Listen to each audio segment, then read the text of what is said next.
अस्सलाम वालेकुम। आज हम सबक नंबर 14 छुट्टी का दिन और वर्कशीट नंबर 40 करने जा रहे हैं। इसमें जो शेर लिखे हुए हैं इनको पहले आप अच्छे से रीड कर लीजिए, फिर उससे मुतालिक जो सवाल हैं उनके जवाब लिखने हैं।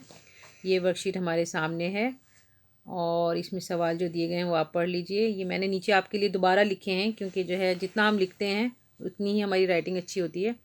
प्यारे बच्चों, आज है छुट्टी का दिन, खूब खेलो, आज है छुट्टी का दिन। तेज़ हो जाते हैं बच्चे खेल से, जिस तरह गाड़ी के पहिए तेल से। है ज़रूरी खेल पढ़ने के लिए, जैसे पानी पेड़ बढ़ने के लिए। इल्म से हो जाता है रोशन दिमाग, तेल से जिस तरह जलता है चिराग। दर्ज बाला अशार को गौर से पढ़िए और इनसे मुतालिक पूछे गए सवालों के जवाब लिखिए।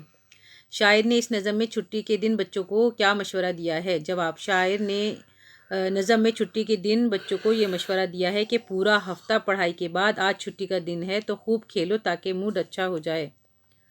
सवाल नंबर 2, शायर ने खेल को बच्चों के लिए क्यों ज़रूरी करार दिया है? शायर कहते हैं कि बच्चों के लिए खेल बहुत ज़रूरी है, जैसे पेड़ों के बढ़ने के लिए पानी ज़रूरी है। खेल से बच्चों का दिमाग और जिस्म तेज़ हो जाते हैं।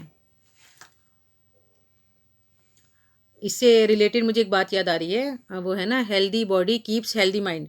जब आपकी बॉडी भी एक्टिव होगी तो आपका माइंड भी अच्छा होगा, आप पढ़ाई भी अच्छी तरह से कर सकेंगे।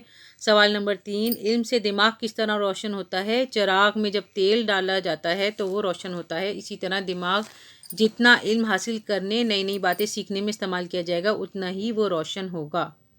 सवाल नंबर 4, दर्ज झेल अल्फाज को जुमलों में इस्तेमाल करें। छुट्टी, मुझे छुट्टी के दिन बाहर घूमने जाना अच्छा लगता है। या फिर ये बना सकते हैं कि इस साल लॉकडाउन और कोरोना वायरस की वजह से हम छुट्टी का मज़ा ही भूल गए। आप अपने ओन वर्ड्स में बनाएं तो बहुत अच्छा रहेगा। खेल कूद बच्चों के लिए बहुत ज़रूरी है। काम के वक्त काम करो, खेल के वक्त खेलो। दिमाग, सुबह जल्दी बेदार होने से दिमाग तेज़ होता है। जितना दिमाग इस्तेमाल करें उतना ही रोशन होगा। और पानी सब जानदारों की अहम ज़रूरत है। पानी की हर बूंद कीमती है, उसे ज़ाया होने से बचाइए। खाली जगह भरिए, आज है गाड़ी बच्चे खेल, तेज़ हो जाते हैं बच्चे खेल से। है ज़रूरी खेल पढ़ने के लिए, जिस तरह गाड़ी के पहिए तेल से। प्यारे बच्चों, आज है छुट्टी का दिन। और आप हमारे चैनल को लाइक, शेयर और सब्सक्राइब करना ना भूलें। और इंशाल्लाह फिर हम आपको आगे भी लेसन का काम भेजते रहेंगे। और हमारी एक स्टूडेंट ने एक सवाल पूछा था कि राइटिंग को इम्प्रूव करने का क्या तरीका है। तो आप पेंसिल से अपनी बुक में इस तरह लाइंस लगा लीजिए जैसे मैंने लगाई हैं। इस तरह के ये बढ़िए और जो है बे ते, ये इसके में बिल्कुल फिक्स हो जाए, बिल्कुल सही से आ जाए। फिर आपको पता चलेगा कि कौन से हर्फ ऊपर लिखे जाते हैं, कौन से लिखे आधे नीचे आते हैं, जैसे लाम है, नून गुन्ना है, जीम है, और इस तरह के जो वर्ड हैं वो फिर आप प्रैक्टिस भी करें, क्योंकि practice makes a man perfect. और आप जिस चीज़ की प्रैक्टिस करेंगे इंशाल्लाह वो आपका बहुत इम्प्रूव होता जाएगा। आप अपनी पढ़ाई के बाद थोड़ा सा टाइम निकाल के अपनी किसी राइटिंग बुक से या किसी भी बुक से अपनी राइटिंग की रोज़ प्रैक्टिस करें।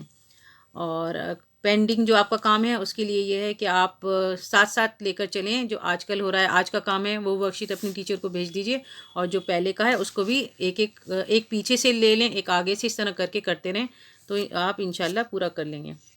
और किसी भी काम का जब पक्का इरादा होगा, मजबूत इरादा होगा, तो राइटिंग भी अच्छी हो जाएगी और सारे काम भी पूरे हो जाएंगे। चलें, अल्लाह हाफिज़। आइंदा भी हम आपको और टिप्स बताते रहेंगे। और भी अगर आपकी कोई डिफ़िकल्टी हो तो आप हमें ज़रूर बताइए।